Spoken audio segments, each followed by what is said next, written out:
SmackDown is a television show that WWE puts on once a week, and if you read their most recent press release talking about how SmackDown's now going to Fox in October 2019, WWE called it their flagship program, and then in the other press release, they also called Raw their flagship program. So someone explain that. Apparently WWE has two flagship programs, which actually doesn't make any sense. But let's not worry about that. Let's focus on now. Let's focus on today, because my name is Simon Miller. You are watching Ups and Downs here on What Culture, and that is where we're going to go through the most recent episode of SmackDown, and the good bits get an up, and the bad bits, they get a damn down. Nobody wants that. Wrestlers running everywhere going, please Simon, don't give me a down. Enough with all the hoo-ha, let's up those downs.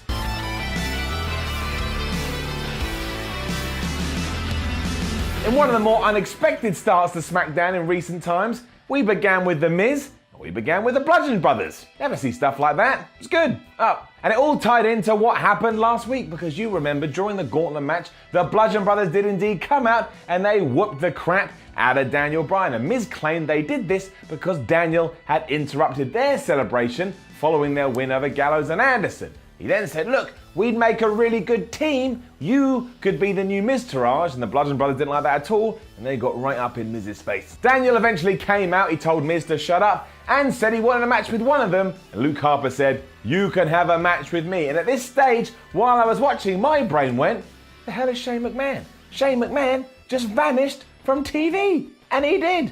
No story, no nothing. Don't know why I thought this during this part of the show, but I did. Either way, solid start to SmackDown. It was alright, ticked all my boxes.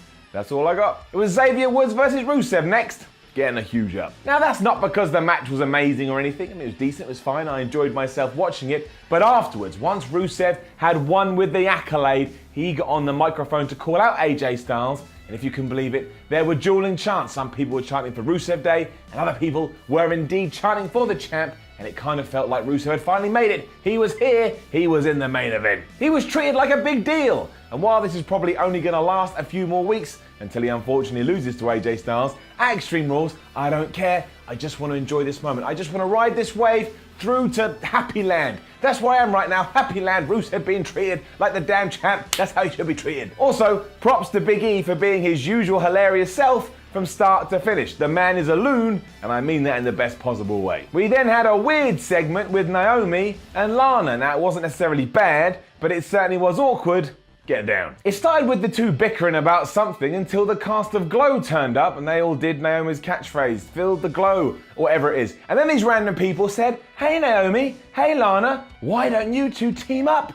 And they agreed. So now, I think they're a team. I don't understand that on any level, unless they're about to introduce some tag team titles into the women's division. Not a bad idea, by the way. But that happened. Can't change it. Have to wait and see. It is a down for everything that happened between Jeff Hardy and Sanity 2. And I know it's going to surprise you, but let me explain myself. Now, that's not because anything I saw with my eyes was necessarily bad. In fact, the match between Eric Young and Jeff Hardy was ticking along nicely until, the Usos came out of the crowd. They attacked the rest of the Sanity group. That meant this match had to be stopped and restarted as a six-man. All of that did what it should too. But do you know how this fight ended? Do you know how this bout ended? Jeff Hardy hit a swanton bomb onto Alexander Wolf and he pinned him for the 1, 2, 3, and that means Sanity have already lost on SmackDown. And I get it doesn't matter, who cares? Well, I do. I care. I think wins and losses still matter, and I talk about this on an upcoming Why video here on What Culture, but it is about how you treat people. Think of Goldberg. Think of my dad Goldberg. His character was cool, sure, but do you know what really got him over?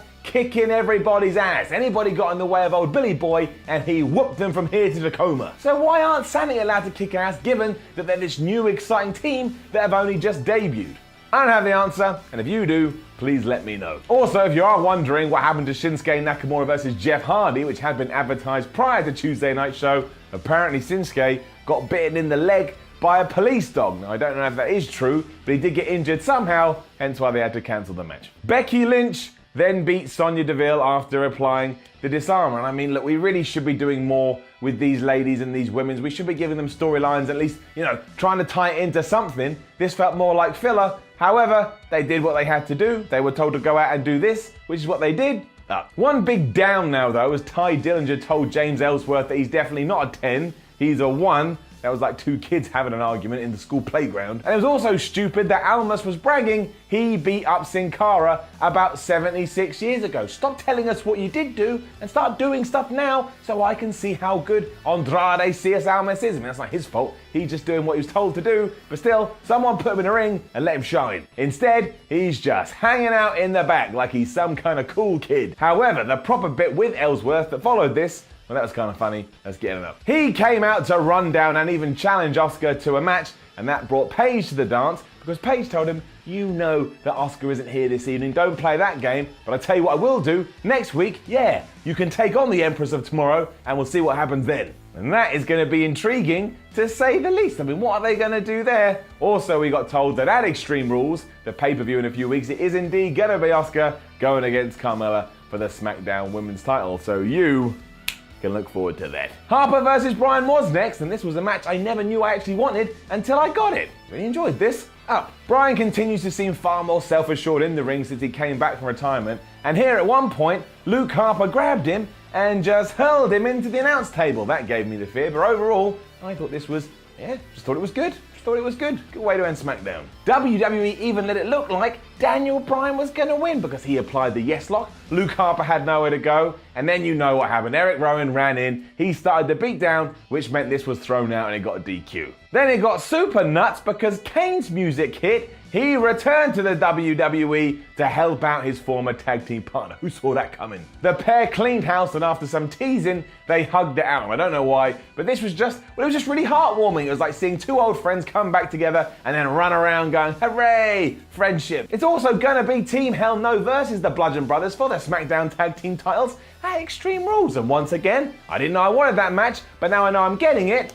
I damn well want it. That was it. That was the end of SmackDown. As per usual, it shocked the hell out of me, just because that's the beauty of 2-hour shows. They rock it through so fast, I often sit there and go, did I miss something? Did something like escape my brain? Because I'm sure I missed something. And even though nothing super huge happened here, it was fun, and if nothing else, Rusev was treated like a superstar, and so was Daniel Bryan. And as I'm in love with both of them, it made me a very happy and a very smiley man. Now don't forget to leave a comment below and let us know what you thought about last night's SmackDown. Like, share and subscribe. Head over to whatculture.com and read yourself some articles. And follow What Culture on Twitter. What Culture WWE. My name is Simon from What Culture. Thank you for watching. And what we're going to do in October 2019. Raw's going to be on Mondays, but SmackDown's moving to Fridays. We're going to have a brand new schedule. Things are going to be different. Something to look forward to. And of course, WWE now has 2 flagship programs. Good for you, WWE. Also, saw your stock. It's through the roof. You are kicking ass. Just, you've done good. I'm proud of you. I'm really proud of you. Like your dad. Don't know.